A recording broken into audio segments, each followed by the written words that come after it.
Friends, you most welcome in our program IAS motivation. और आज हमारे साथ एक बहुत ही खास शख्सियत है फैज़ान अहमद, जिन्होंने यूपीएससी के एग्ज़ाम में 58th रैंक सिक्योर किया है। इसके लिए आपको बहुत सारी शुभकामनाएं। बहुत बहुत धन्यवाद सर, थैंक यू। मैं सबसे पहले चाहूँगा कि आप अपने बारे में कुछ बताएं। जी, सबसे पहले तो मैं आपका बहुत शुक्र अदा करना चाहूँगा मुझे यहाँ बुलाने के लिए, और आपके चैनल के माध्यम से मैं ज़्यादा से ज़्यादा लोगों को मोटिवेट कर सकूँ और अपनी स्ट्रैटेजी शेयर कर सकूँ। तो अपने बारे में शॉर्ट में मैं आपको इंट्रोडक्शन देना चाहूँगा। मैं जैसा आपने बता ही दिया है, फैज़ान अहमद मेरा नाम है। मैं कोटा राजस्थान का मूलतः रहने वाला हूँ। मेरी प्रारंभिक स्कूली शिक्षा और उसके बाद कॉलेज की शिक्षा भी वहीं से हुई है। मैंने सेंट पॉल स्कूल से पढ़ाई करी, उसके बाद राजस्थान टेक्निकल यूनिवर्सिटी कोटा से बीटेक इन मैकेनिकल इंजीनियरिंग मेरी 2018 में कंप्लीट हुई। उसके बाद मेरे को कोटा में एक जॉब ऑफ़र आया था एक बड़ी प्रतिष्ठित कोचिंग इंस्टीट्यूट से, लेकिन वो जॉब ऑफ़र को ना एक्सेप्ट करके मैं 2018 से यूपीएससी की तैयारी में जुट गया, सितंबर 2018 से। और ये मेरा दूसरा प्रयास था जिसमें मुझे कामयाबी मिली। मेरा ऑप्शनल एंथ्रोपोलॉजी था। और जी, ये मेरे बारे में। एंड पहले अटेम्प्ट में जी, फेल बिल्कुल। और सेकंड अटेम्प्ट में इतनी बड़ी रैंक, इतनी जी। बड़ी सक्सेस, तो वो उस फीलिंग को कैसे आप एक्सप्रेस करना चाहेंगे? कैसा महसूस हुआ? क्योंकि फर्स्ट अटेम्प्ट में ना होना एक वो बहुत डिमोरलाइज करता है, जी। और फिर सेकंड अटेम्प्ट में इतनी अच्छी रैंक, जी। 58th रैंक, तो कैसा फील हुआ आपको? जी, जैसे कि मेरा पहला अटेम्प्ट जो था उसमें मैं प्रीलिम्स भी क्लियर नहीं कर पाया था, मुझे अभी भी याद है। पढ़ाई मैंने करी थी काफ़ी, लेकिन उसके बावजूद प्रीलिम्स के पेपर 1 में मेरे सिर्फ 76 मार्क्स आए थे। तो चाहे आपने पढ़ाई करी हो या ना करी हो, हर इंसान को बुरा लगता है, फील होता है कि यार मेहनत करी लेकिन रिज़ल्ट नहीं मिल पाया। तो मेरा भी उसी तरह का एक मनोदशा थी। अंदर से बहुत ज़्यादा मतलब रोने वाली फीलिंग थी, बहुत दुखी था। लेकिन जब मैं यूपीएससी की जर्नी में कूदा था, तो जो हमारे सीनियर्स थे उन्होंने हमें एक ये चीज़ बहुत अच्छी गाइड करी थी। वो कहते हैं कि यूपीएससी की जर्नी में जब आप चलें तो कम से कम 3 साल का मान के चलें, कम से कम 2 से 3 सीरियस अटेम्प्ट आपको देने हैं। तो उसके बाद जब मैं हताश था तो मेरे घर वालों का और काफ़ी दोस्तों का सपोर्ट रहा, जिसकी वजह से मैंने अपने आप को पिक किया और ज़्यादा से ज़्यादा जो मेरी कमियों पे जो फर्स्ट अटेम्प्ट में पहचानी उन पे काम करा, और उसकी बदौलत आज सेकंड अटेम्प्ट में 58 रैंक के साथ आपके सामने बैठा हूँ। जी बिल्कुल, बहुत अच्छी बात। एंड आपने देखा होगा कि यूपीएससी अपने आप में एक बहुत बड़ी सक्सेस है, ठीक है, लेकिन इसके पीछे की भी कुछ कहानियाँ होती हैं। जैसे एक स्टूडेंट को बहुत ज़्यादा सेक्रीफाई करना पड़ता है, जी। बहुत ज़्यादा स्ट्रगल करना पड़ता है। उस फेज से आप भी गुजरे हैं, मैं चाहूँगा उसके एक्सपीरियंस शेयर करें। एंड एक सबसे इम्पोर्टेंट ये बात है कि ये स्ट्रगल और सेक्रीफिकेशन क्यों ज़रूरी है यूपीएससी के लिए, तो इन दोनों पॉइंट्स पे आप अपने राय दें। जी। जैसे कहा जाता है कि किसी भी कुछ पाने के लिए कुछ खोना पड़ता है, तो मेरे साथ भी यही था। यूपीएससी एक ऐसी चीज़ है जब आपको रिवॉर्ड करती है तो बहुत कुछ आपको देती है, लेकिन बदले में आपसे सैक्रिफाइस, आपने बोला, कुर्बानी भी बहुत ज़्यादा मांगती है। तो जैसा कि मेरे को याद आता है कि मेरा पहला अटैम्प्ट जो था मैंने अपने हैदराबाद से दिया था, पहला अटैम्प्ट, और पूरा 1 साल मैं अपने घर से दूर रहा। इससे पहले मैं कभी अपने घर से दूर नहीं रहा। मेरी स्कूली शिक्षा, कॉलेज भी कोटा से ही हुआ है। तो मेरे लिए एक बहुत बड़ा चैलेंज था वो, घर का खाना ना मिल पाना, घर वालों का बिल्कुल, प्यार ना मिल पाना। लेकिन मेरी दादा और दादी की जो तरबियत थी बचपन से, वो ये था कि आपको अपनी लाइफ में कुछ अचीव अगर करना है तो घर से बाहर निकलना पड़ेगा, कष्ट परेशानियाँ झेलनी पड़ेंगी, तभी आपको कुछ रिवॉर्ड मिलेगा। तो ये मेंटालिटी के साथ मेरा जो दूसरा अटेम्प्ट भी रहा, जिसमें मुझे कोविड का सामना करना पड़ा, मुझे खुद भी कोविड हो गया था। यहाँ तक कि सेक्रीफाइस ये तक हुआ कि मैं काफ़ी वक्त तक घर नहीं जा पाया, और कोविड के दौरान ही मेरे जो दादा और दादी थे, जिनकी हमेशा ये मोटिवेशन और मेरे लिए इंस्पिरेशन रहा, यूपीएससी आपको करना है, मैंने उन तक को खो दिया इस जर्नी के दौरान। और सबसे बड़ा सेक्रीफाइस मुझे लगता है यही था कि आज जब मैं सक्सेसफुल हूँ, तो वो मेरी खुशी मेरे साथ बांटने के लिए मेरे साथ मौजूद नहीं थे। लेकिन जब उनकी बातें याद करता हूँ, जो वो बताते थे कि ये सेक्रीफाइस करने के बावजूद आपको जो आगे की बड़ी पिक्चर है, आपको अपने समाज की, अपने देश की तरक्की में जो योगदान निभाना है, एज ए इंडियन होने के नाते सबसे पहले, और साथ ही साथ एज अ मुस्लिम होने के नाते भी, तब मुझे लगता है कि वो जो कुर्बानियाँ मैंने दी उसके सामने जो आज मुझे कामयाबी मिली है, तो वो शायद एक छोटी नज़र आती है। बिल्कुल, बिल्कुल। इसमें दूसरा पॉइंट ये था कि बहुत सारे स्टूडेंट ऐसे होते हैं, सपोज़ कि वो चले आते हैं यूपीएससी की प्रिपरेशन जी। करने, बट आने के बाद ये सारी चीज़ें जो सैक्रिफाई करना होता है, जी। जो स्ट्रगल छोटी-छोटी चीज़ों के लिए करना पड़ता है, क्योंकि अगर आप मिडिल क्लास से या छोटे टाउन से जो बच्चे आते हैं, तो उनके लिए हर एक चीज़ नहीं होती है। आपको फूड कल्चर अलग मिलेगा, लैंग्वेज अलग मिलेगी, ड्रेसिंग सेंस अलग मिलेगा, इवन छोटी-छोटी चीज़ों के लिए आप स्ट्रगल करते हैं। जी। तो उसमें बहुत सारे लोग हिम्मत हार जाते हैं। यार मैं कहाँ था, कितना कंफर्टेबली लाइफ जी रहा था, कितनी अच्छी चीज़ें थी, और मैं कहाँ आ गया। और बहुत सारे लोग बैक चले जाते हैं कि जी। नहीं हमें नहीं करना है, बहुत सारे स्टूडेंट लगे भी रहते हैं, तो उन स्टूडेंट को क्या मैसेज देना चाहेंगे कि ये स्ट्रगल और सेक्रीफिकेशन क्यों इम्पोर्टेंट है? जी। जैसे कहा जाता है कि आग में तक तप कर ही सोना सोना बनता है, या फिर हीरा उसी तरह से कोयले का एक टुकड़ा होता है, जब उसमें बहुत प्रेशर आते हैं वो अपने आप को टूटने नहीं देता, बिखरने नहीं देता और अल्टीमेटली हीरा बन के निकलता है। जी उसी तरह मैं ये कहना चाहूँगा कि जब आप आते हैं किसी भी नई अपनी ज़िंदगी के पड़ाव में कदम रखते हैं, तो परेशानी आपको झेलनी पड़ती हैं, जैसे मैंने भी झेली और हर कोई दिल्ली में आके झेलता है। लेकिन जो इन प्रारंभिक परेशानियों से बच के इनका सामना करके लेकिन अपने टारगेट पे फोकस रहता है, जी तो अल्टीमेटली उसको इसका रिवॉर्ड ज़रूर मिलता है। देखिए मैंने कहीं एक बहुत फेमस एक टीवी शो था टीवीएफ पिक्चर्स करके जो बनाया था, उसमें एक बहुत अच्छी बात मुझे लगी थी। उसमें एक लड़का जो कहता है कि magic happens outside the comfort zone, यानी जब आप कंफर्ट जोन से बाहर निकलते हैं तभी आपके साथ कुछ अच्छा हो पाता है। जो परेशानियाँ आपके जीवन में आ रही हैं, आप उनको परेशानियाँ ना देख के इस तरह से देखिए कि ये आपको एक बेहतर इंसान बनाने में मदद करेंगी। जब आप मजबूत हो जाएंगे, आप सुदृढ़ हो जाएंगे, तो ही आप सामने परेशानियों का हल निकाल के बिल्कुल कुछ बेहतर इंसान बन सकते हैं। तो मैं उन स्टूडेंट्स को ये मैसेज देना चाहूँगा कि शुरुआत में सबके साथ दिक्कतें आती हैं, लेकिन आपको उन दिक्कतों का सामना करना है, अपना मोटिवेशन बना के रखना है। 1 महीना 2 महीने में आपके लिए सब नॉर्मल हो जाएगा। उसके बाद जब आपको इसकी बेनिफिट देखने को मिलेंगे, पॉजिटिविटी देखने मिलेगी, तब आपको अपना सारा सैक्रिफाइस और जो स्ट्रगल आपने किया वो वर्थ इट लगेगा। तो मैं बोलूँगा कि आप निराश मत होइए, हार मत मानिए। शुरुआत का कुछ वक्त रहता है, लगे रहिए और बहुत जल्दी फिर आपको इसके पॉजिटिव रिजल्ट देखने को मिलेंगे। जी जी। नेक्स्ट ये है कि यूपीएससी जो है वो पर्सन नहीं पर्सनैलिटी का टेस्ट है, जी यानी व्यक्ति नहीं व्यक्तित्व का टेस्ट है। बिल्कुल। ठीक, एक तो ये बात होगी। इसमें बहुत सारे स्टूडेंट ये कंफ्यूज रहते हैं कि यूपीएससी में आते ही सिर्फ पढ़ाई पे फोकस करने जी। लगते हैं, उनको ये नहीं पता चलता कि हमें अपनी ओवरऑल पर्सनैलिटी को मेंटेन करना है जी या उसको डेवलप करना है। तो इस पे आप क्या राय रखते हैं कि यूपीएससी पर्सन नहीं पर्सनैलिटी का टेस्ट है? जी जी, मैं बिल्कुल आपकी राय से इत्तेफाक रखता हूँ। जो आपने कहा कि ये पर्सन नहीं पर्सनैलिटी यानी व्यक्तित्व का टेस्ट है। जैसे कि यूपीएससी के 3 स्टेज होते हैं, प्रीलिम्स, मेंस और इंटरव्यू, और आखिरी जो पड़ाव होता है वो होता है इंटरव्यू का चरण। जब उसमें आप अच्छे नंबर लेके आते हैं तो ही आप ये एग्ज़ाम पास कर पाते हैं। अब कुछ लोग आते हैं वो मानते हैं कि आपकी इंटरव्यू की तैयारी जो पर्सनैलिटी के ऊपर आपका काम है वो इंटरव्यू का कॉल आने के बाद शुरू होना चाहिए। बिल्कुल। लेकिन मैं इससे अग्री नहीं करूँगा। मैं खुद का अपना एक उदाहरण देना चाहूँगा आपको। जैसे जब मैंने ये तैयारी चालू करी थी तो मेरा व्यक्तित्व इस तरह का है, थोड़ा अंतर्मुखी है, इंट्रोवर्ट टाइप। बिल्कुल। मैं ईज़िली किसी से घुल-मिल नहीं पाता, या कोई मेरे से अगर कैमरा के सामने, जैसे आज मैं आपके सामने बोल रहा हूँ, तो शायद आज से 2 साल पहले, 2.5 साल पहले मेरे लिए ये मुश्किल होता कि कैमरे के सामने आपके साथ गुफ्तगू कर सकता मैं। लेकिन जैसे आपने बोला कि ये पर्सनैलिटी का टेस्ट है, तो मैंने शुरुआत से मेरे को दोस्त काफ़ी अच्छे ऐसे मिले, जैसे आफ्ताब हो गए और भी, उन्होंने हमेशा मुझे ये मोटिवेट किया कि आप सिर्फ पढ़ाई पे ना ध्यान देके अपने व्यक्तित्व को निखारने पे भी आपको ध्यान देना चाहिए। जैसे उन्होंने मेरे को बताया कि अगर आपके बात करने का तरीका काफ़ी तेज़ है तो आप धीरे बोलिए, बिल्कुल। उसमें ठहराव लाइए, ज़्यादा से ज़्यादा लोगों से बातचीत करके इंटरेक्ट करिए ताकि आपके बोलने का, नए लोगों से मिलने का डर निकले। और इस तरह की चीज़ें मैंने देखा कि मैंने शुरू से ही करी। सिर्फ मेरा इंटरव्यू कॉल आने के बाद मैंने इनमें बदलाव नहीं लाया, क्योंकि 1 या 2 महीने में आप अपनी पर्सनैलिटी नहीं बदल सकते। बिल्कुल। शुरू से 2 से ढाई साल जब मैं एक कंटिन्यूसली प्रोसेस को चलता रहा, तो जब मेरा इंटरव्यू का कॉल आया तो मैंने देखा कि मेरे काफ़ी सारे दोस्त थे जो इस तरह की परेशानियों को झेल रहे थे। जी। उनके बोलने की स्पीड बहुत तेज़ थी जी। या आई कॉन्टैक्ट अच्छा नहीं था। तो मुझे यहाँ पर एक एडवांटेज मिला, क्योंकि मैंने शुरुआत से ही ये प्रोसेस को साथ में लेके चला। तो मैं यही कहना चाहूँगा कि जो भी तैयारी कर रहे हैं, पर्सन के साथ साथ ये पर्सनैलिटी का ज़्यादा टेस्ट है, तो आप अपने पर्सनैलिटी को उसी तरह से डेवलप कीजिए, निखारिए, इम्प्रूव कीजिए, ताकि जब अल्टीमेटली आपका इंटरव्यू का जो मेन राउंड रहेगा उसमें आपको इससे फ़ायदा रहेगा।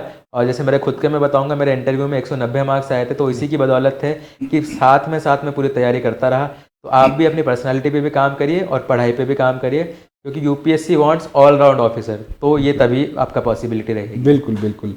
मैं स्टूडेंट के पॉइंट ऑफ व्यू से कुछ पॉइंट्स हैं जिन पे जी। मैं बात करना चाहूँगा कि स्टूडेंट की कुछ कॉमन प्रॉब्लम्स हैं, जैसे कंटिन्यूटी, जी। स्टडी को में कंटिन्यूटी कैसे लाएं। जी जैसे 10 डेज पढ़ लिया, 15 डेज कंटिन्यू पढ़ लिया, उसके बाद एक पीरियड आता है जिसमें हम बहुत बोर होने लगते जी। हैं, फ्रस्ट्रेट होने लगते हैं, तो उसको कैसे मेंटेन किया आपने? आपका क्या एक्सपीरियंस जी। रहा? तो यहाँ पर आई थिंक आपने जो बोला बहुत ये एक जेन्युइन कंसर्न है। यहाँ पे मेरे को लगता है रोल आता है आपकी हॉबीज़ या रुचि का। देखिए कुछ लोग होते हैं जिनको पढ़ाई करना काफ़ी पसंद होता है, लेकिन मैं उनमें से नहीं था। मैं पढ़ाई से बिल्कुल बाकी बच्चों की तरह बोर हो जाया करता था। जी। तो मैं अपने लिए छोटे छोटे टारगेट्स बना के रखता था। मैं इस तरह का टारगेट बनाता था कि मैं 1 हफ्ते पढ़ाई करूँगा और फिर संडे को कुछ अच्छी जो मूवी देखना अगर मुझे पसंद है तो वो देखूंगा, या कहीं बाहर टहलने घूमने जाऊंगा, जिससे मेरा दिमाग रिफ्रेश रहेगा और उसको एक ऊर्जा मिलती रहेगी आगे चल के भी पढ़ाई करने की। जो आपने कहा कि 10 दिन 15 दिन में जो लोग स्टूडेंट्स बर्नआउट हो जाता है, उसका रीज़न यही रहता है कि वो सिर्फ पढ़ाई करते रहते हैं। लेकिन देखिए, आपके दिमाग को कुछ वो चीज़ें भी ज़रूरत होती हैं जो आपको मोटिवेशन को बनाए रखें। बिल्कुल, हो बिल्कुल। सकता है आपको कोई टीवी सीरीज़ देखना पसंद हो, या हो सकता है बाहर घूम के आना पसंद हो, या कोई स्पोर्ट खेलना पसंद हो। तो इस तरह की आपकी हॉबीज़ हैं, ये आपको रिफ़्रेश करने में मदद करेंगी ताकि आप अपनी पढ़ाई के लिए ऊर्जावान रहेंगे। साथ ही साथ दूसरी चीज़, जैसे मैंने बताया, आपकी पर्सनैलिटी को डेवलप करेंगे, जो आपके यूपीएससी के इंटरव्यू में काम आएगी। और साथ ही साथ तीसरी चीज़ इससे ये रहेगा कि आपका जो हॉबीज़, डैफ में आपको हॉबीज़ डालनी होती है, वो आपके लिए ऑलरेडी तैयार रहेंगी। तो इससे क्या लगेगा, मेरे को लगता है कि आपकी जर्नी बहुत स्मूथ और ईज़ी रह जाती है। तो आप अपने लिए छोटे-छोटे टारगेट्स बनाइए। मैं 1 हफ़्ते पढ़ूँगा, फिर कुछ ऐसी चीज़ करूँगा जो मुझे पसंद है। इससे आप लंबी रेस का घोड़ा बनेंगे, क्योंकि मुझे लगता है यूपीएससी 100 मीटर की रेस ना होके मैराथन है, और मैराथन में आपको, अगर आप देखेंगे तो लोग रास्ते में पानी भी पीते हैं, खाना भी खाते हैं, तो हर तरह की चीज़ें करते हैं। तो यूपीएससी में आपको एक वो जो एनर्जी अपने दिमाग को देनी है, वो हॉबीज़ के रूप में, आई थिंक आप जब इनकलकेट और मेंटेन करेंगे तो ये जर्नी काफ़ी आसान हो जाती है। जी, जी, जी, बिल्कुल सही कहा आपने। एंड सेकंड इसी में पॉइंट है जी। स्टूडेंट से रिलेटेड कि जो डिस्ट्रैक्शन है, उसके भी बहुत टाइप ऑफ डिस्ट्रैक्शन है। जी। तरह-तरह की लोगों की प्रॉब्लम है। तो उस वो भी आपके साथ हुई होगी। तो उस पे क्या आप कहना चाहेंगे? उस डिस्ट्रैक्शन से कैसे बचा जाए और एक जगह कैसे फ़ोकस करके, कंसंट्रेट करके स्टूडेंट अपने एम पे लगे रहें? जी, आपने बहुत अच्छा सवाल पूछा। आज जब मैं देखता हूँ कोई भी प्रतियोगी परीक्षा की, जो स्टूडेंट्स मेरी जनरेशन की तैयारी कर रहे होते हैं, उनकी समस्याएँ होती हैं जो उनके माता-पिता की पीढ़ी से बिल्कुल हट के होती हैं। जैसे बिल्कुल। हमारे पास व्हाट्सएप, यूट्यूब, फेसबुक, इंस्टाग्राम, इस तरह की काफ़ी डिस्ट्रैक्शंस हैं। लेकिन मुझे लगता है कि इसके 2 तरीके हो सकते हैं। या तो आप बिल्कुल ही इनको कट ऑफ कर दें अपनी लाइफ़ से। हुँ, अगर आप इनके बहुत हैवी यूज़र रहे हैं, जो कि जी। आजकल हर कोई रहता है, तो बहुत मुश्किल रहेगा। दूसरा तरीका रहता है कि आप इनको ग्रेजुअली धीरे-धीरे कम करें। आपको सेल्फ डिसिप्लिन लाना पड़ेगा, सेल्फ कंट्रोल लाना पड़ेगा। तो मुझे लगता है, जैसे मैं खुद था अपनी तैयारी में, मैं व्हाट्सएप भी और कभी-कभी इंस्टाग्राम भी यूज़ किया करता था। लेकिन मैंने ये कोशिश करी कि वो लिमिट में रह के रहे। तो वो डिस्ट्रैक्शन तब बनते हैं जब आप अपने आप पे कंट्रोल नहीं कर पा रहे होते हैं। लेकिन हाँ, अगर आपका एक्सट्रीम केस है जिसमें आप सेल्फ रेगुलेट नहीं कर पा रहे हैं, तो आप अपने दोस्तों की या अपने परिवार की मदद ले सकते हैं।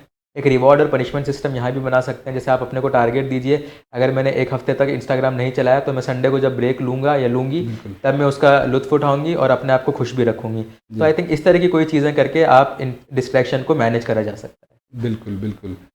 और मैं ये चाहूँगा कि आप इस पॉइंट पे भी बताएँ कि जी। फैमिली सपोर्ट कितना इम्पोर्टेंट होता है, ख़ास तौर पे जब आप सिविल सर्विसेज़ जैसे इतने बड़े एग्ज़ाम की प्रिपरेशन करते हैं, तो कितना मायने रखता है फैमिली सपोर्ट?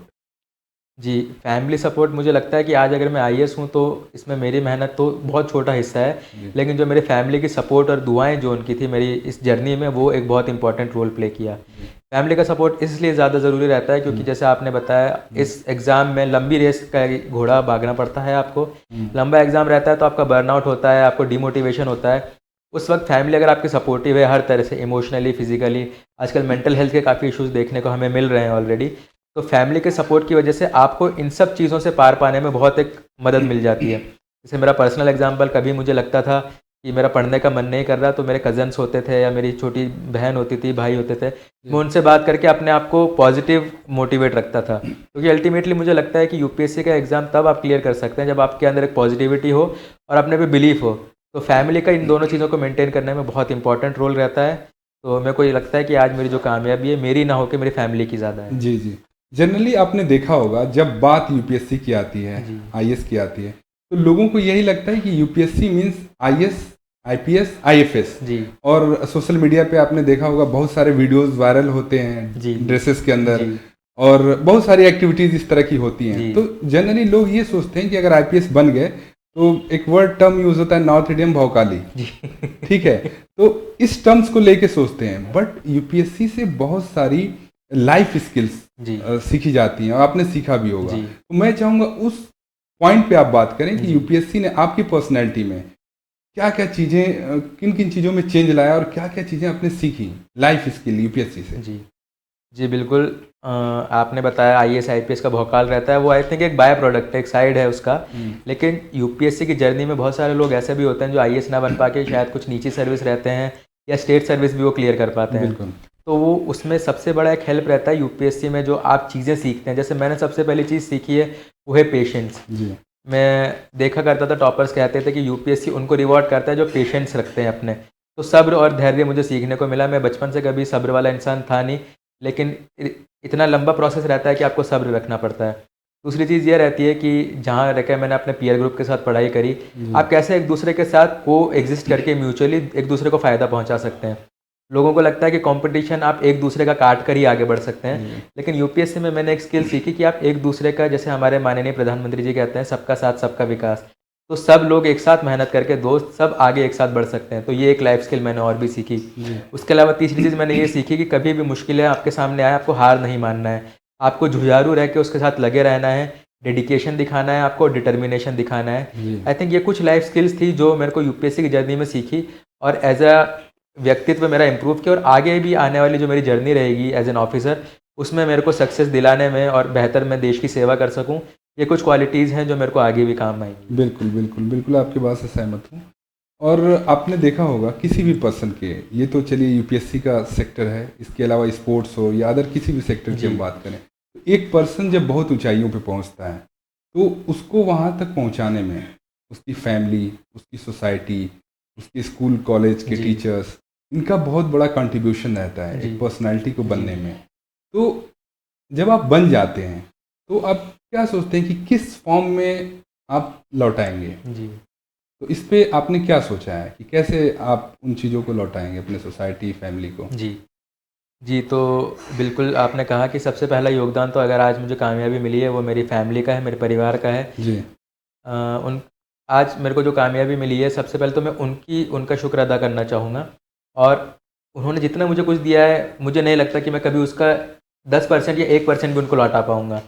ये मैं कोशिश करूँगा कि ज़्यादा से ज़्यादा बेहतर काम करने की, ताकि मेरे माता-पिता हैं, मेरे दादा-दादी हैं या मेरे चाचा-चाची, जिन्होंने मेरे योगदान बहुत ज़्यादा दिया है सफलता में, उनका नाम हमेशा आगे से आगे रख के उनका नाम रोशन कर सकूँ। ताकि अगर कोई मेरा काम देखे तो उनको ये लगे कि हाँ, इसकी फैमिली से इतनी अच्छी इसको अपब्रिंगिंग मिली है, जिसकी वजह से आज ये बेहतर काम कर पा रहा है। बिल्कुल। दूसरे मेरे जो टीचर्स थे स्कूल के, तो एजुकेशन सिस्टम के लिए मैंने देखा उनको काफ़ी प्रॉब्लम्स का सामना करना पड़ता था। तो और इंडिया में एजुकेशन काफ़ी इम्प्रूव हो चुकी है पहले से भी, बिल्कुल। लेकिन मेरी कोशिश ये रहेगी कि इस मामले में जो गवर्नमेंट की काफ़ी सारी स्कीम्स ऑलरेडी चल रही हैं, उनको बेहतर तरीके से ज़मीनी स्तर पे इम्प्लीमेंट कर सकें, और कुछ नई स्कीम्स ऐसी बनाई जा सकें अपने इनपुट्स देके, जिससे इंडिया की जो लिटरेसी रेट है, जो आज करीब 74% के आसपास है, उसको बढ़ा के केरला की तरह 90 से 95% के बीच में लाया जा सके। जी। तीसरा, समाज का भी मेरे कामयाबी में बहुत योगदान रहा है। तो मैं हमारे समाज में हर तरह की जो प्रॉब्लम है उनको अपनी जितनी मेरे से हो सकेगा कोशिश करूँगा उनको दूर करने की, चाहे अशिक्षा हो, अनएम्प्लॉयमेंट हो, या भुखमरी हो, गरीबी हो, इस तरह की चीज़ें मेरी कोशिश रहेगी कि सरकार की स्कीम्स मैंने देखा है अपनी पढ़ाई के दौरान कि काफ़ी अच्छी हैं, लेकिन उन तक उनका बेनिफिट नहीं पहुंच पा रहा है। बिल्कुल। जैसे राजीव गांधी कहा करते थे, 1 रुपया सरकार भेजती है तो 15 पैसे गरीबों तक पहुंचते हैं। जी। तो मेरी कोशिश रहेगी कि इस तरह की स्कीम से ज़्यादा लाभ उनके असली लाभार्थियों को मिल सके, करप्शन दूर किया जा सके, और अल्टीमेटली मैं एक अच्छा नागरिक होने का दायित्व निभा के, जो मैंने सपना देखा था यूपीएससी से जुड़ने का, देश के योगदान में तरक्की में योगदान देने का, उसको मैं अचीव कर सकूं। तो समाज और फैमिली एंड टीचर्स के लिए इस तरह की मेरी कुछ सोच रहेगी आने वाले समय जी। में। आप राजस्थान से बिलोंग करते हैं। जी सर। अगर आपको मौका मिले जी। तो अपने स्टेट में कौन सी वो 3 चीज़ें हैं जी। राजस्थान के अंदर जिस पे आप काम करना चाहेंगे, जिसमें इम्प्रूवमेंट करना चाहेंगे आप? जी। जी। जी, आज के वक्त पे मुझे लगता है कि राजस्थान के पास नेचुरल रिसोर्सेज, मिनरल वेल्थ बहुत ज़्यादा है, लेकिन एम्प्लॉयमेंट अपॉर्चुनिटीज़ उतनी ज़्यादा जनरेट नहीं हो पाई है, बिल्कुल। जी। जिसकी वजह से बेरोज़गारी काफ़ी मेरे को देखने को मिली वहाँ पे। तो मेरी कोशिश ये रहेगी कि जो नेचुरल रिसोर्सेज है उनको ज़्यादा अच्छे से एक्सट्रैक्शन कर पाएँ, और जो ईज़ ऑफ डूइंग बिज़नेस है उसको इम्प्रूव करा जा सके राजस्थान में, ताकि ज़्यादा कंपनीज इन्वेस्टमेंट के लिए आएँ और जो रोज़गार है वो बढ़ाया जा सके। जी। दूसरा, मुझे लगता है, और शायद बाकी जो लोग सिविल सर्विस की तैयारी करते हैं वो इत्तेफाक रखेंगे, कि राजस्थान में एग्ज़ाम में लीक होने का और चीटिंग के बहुत ज़्यादा प्रॉब्लम देखने को मिलती है, जिससे जो एलिजिबल बच्चे होते हैं जिनको एग्ज़ाम में कामयाबी मिलनी चाहिए, उनको उनका हक मारा जाता है। तो कोशिश रहेगी कि इस तरह की जो प्रॉब्लम रीट या किसी भी एग्ज़ाम में देखने को मिलती है, चीटिंग की, इसको मैं थोड़ा दूर करने की कोशिश करूँगा। तीसरा, राजस्थान में, और शायद मैं इसको पहले नंबर पर रखना चाहूँगा, राजस्थान में पेट्रियार्कल सोसाइटी ऑफ नेचर होने से लड़कियों को उनका हक मिल नहीं पा रहा है या मिल नहीं पाया है। कन्या भ्रूण हत्या राजस्थान में बहुत होती है और बाल विवाह के मामले भी काफ़ी देखने को मिलते हैं। तो वुमेन एम्पावरमेंट एक ऐसी चीज़ है, स्पेशली राजस्थान में, जैसे वुमेन लिटरेसी भी काफ़ी कम है, 52% के अराउंड है। जी। तो इस पे मैं ज़्यादा कोशिश करना चाहूँगा कि उनका एम्पावरमेंट हो सके, क्योंकि मुझे लगता है कि जब किसी भी फैमिली की एक लड़की शिक्षित होती है तो अपने साथ पूरी फैमिली को शिक्षित कर बिल्कुल, लेती है। तो बिल्कुल। आई थिंक मैं इन 3 जगहों में ज़्यादा से ज़्यादा काम करना जी। चाहूँगा। लास्ट में मैं चाहूँगा कि जो यूथ सिविल सर्विसेज की प्रिपरेशन कर रहा है या करने के लिए सोच रहा है, जी। उसको आप क्या मैसेज देना चाहेंगे? जी।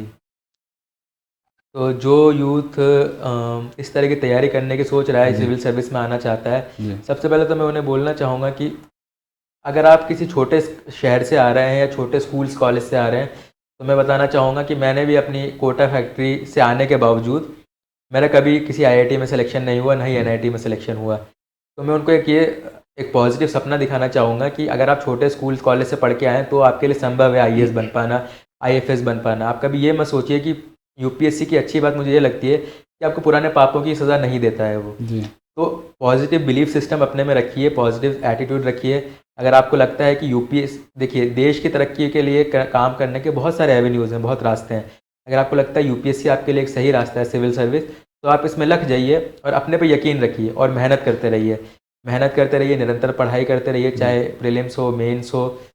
मुश्किलें आएँगी, मुश्किलों का सामना करके अपनी फैमिली के सपोर्ट सिस्टम के साथ आगे बढ़ते रहिए और कुछ ना कुछ अच्छा बन के आप, अगर यूपीएससी भी नहीं हो पाया तो स्टेट सर्विस में भी आप अच्छा योगदान देके अपनी स्टेट के लिए और अल्टीमेटली देश के लिए कुछ ना कुछ आप अच्छा कर सकते हैं। जी। तो मैं उनको यही बोलूँगा कि अपने लाइफ के प्रति सीरियस होइए, पढ़ाई में ज़्यादा से ज़्यादा रुचि दिखाइए, क्योंकि जैसे कहते हैं, पढ़ेगा इंडिया तभी तो बढ़ेगा इंडिया। बढ़ेगा इंडिया। तो ये मेरा कुछ एक मैसेज रहेगा, ताकि वो शायद मेरी जर्नी से मोटिवेट हो, इंस्पायर हो और कल को जो लोग मेरा ये वीडियो देख रहे हैं उनमें से ज़्यादा आईएएस और आईपीएस और आईएफएस ऑफिसर बन के निकलें। जी, जी। थैंक यू सो मच, आपने अपना इतना इम्पोर्टेंट टाइम स्टूडेंट्स के लिए निकाला। Thank you sir. एंड मैं चाहूँगा कि सारे स्टूडेंट को ये बताना चाहूँगा कि हमारे प्लेटफॉर्म पे ऐसे ही जो सक्सेसफुल पीपल हैं वो आते रहेंगे और आपकी कोई भी क्वेरीज हो या कुछ आप जानना चाहते हैं या कुछ आप सीखना चाहते हैं, आपकी कुछ भी प्रॉब्लम हो यूपीएससी एग्जाम से रिलेटेड, तो ये जितने भी सिलेक्टेड कैंडिडेट आते हैं ये सारे आपको उसमें हेल्प करेंगे। आपको वीडियो के नीचे लिंक दिया जाएगा व्हाट्सएप नंबर पर, जिस पे आप हमसे कनेक्ट हो सकते हैं। Thank you so much. Thank you sir.